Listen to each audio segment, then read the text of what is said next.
ان میں سے نمبر 1 ایران ہے۔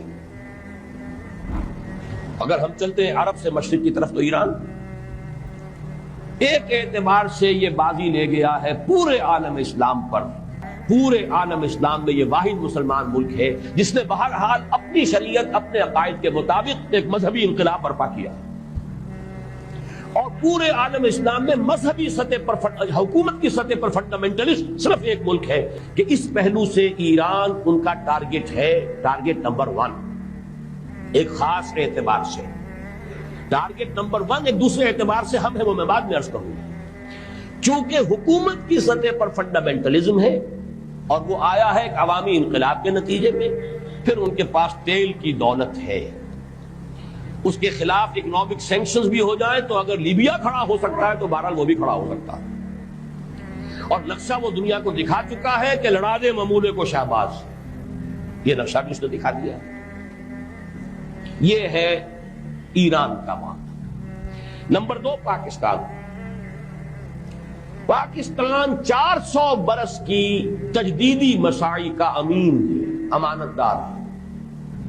پورے ہندوستان میں مجدد الفسانی رحمت اللہ علیہ، شاہ ولی اللہ دہلوی رحمت اللہ علیہ، سید احمد بریلوی رحمت اللہ علیہ اور ان کا جہاد، پھر اس 20ویں صدی عیسوی میں یا 14ویں صدی ہجری میں علامہ اقبال جیسا مفکر، مولانا مودودی جیسا مصنف، مولانا الیاس جیسا مبلغ، شیخ الہند جیسا مجاہد حریت، پورے عالم اسلام میں ان کا پیرلل کوئی موجود نہیں۔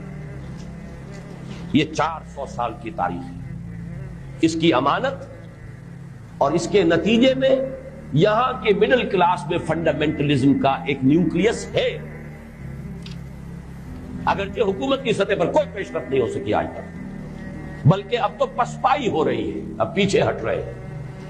وہ ہمارے ان سیاسی جو بھی زعماء ہیں، جو جماعتیں ہیں، ان کی غلطی ہے، اور الیکشن ہی کو واحد میدان بنا کر اس کے اندر اپنا سارا وقت و توانائیاں اور قوتیں ضائع کر دینا، یہ ہے در حقیقت جس کا کہ یہ صدا مل رہی ہے کہ اس اعتبار سے تو پسپائی کی طرف ہے معاملہ، کسی پیشرفت کی طرف نہیں ہے۔ لیکن باہر والے تو دیکھتے ہیں نا کہ اندر کیا کچھ مواد موجود ہے۔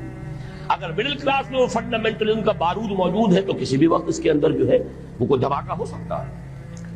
دوسری بات جو ان کے لیے ایک اعتبار سے ٹارگٹ نمبر 1 ہمیں بنا رہی ہے، وہ ہمارا ایٹمک نو ہاؤ ہے۔ پورے عالم اسلام میں اور کسی کے پاس نہیں۔ اسلامی بم اگر بنے گا تو یہی بنے گا۔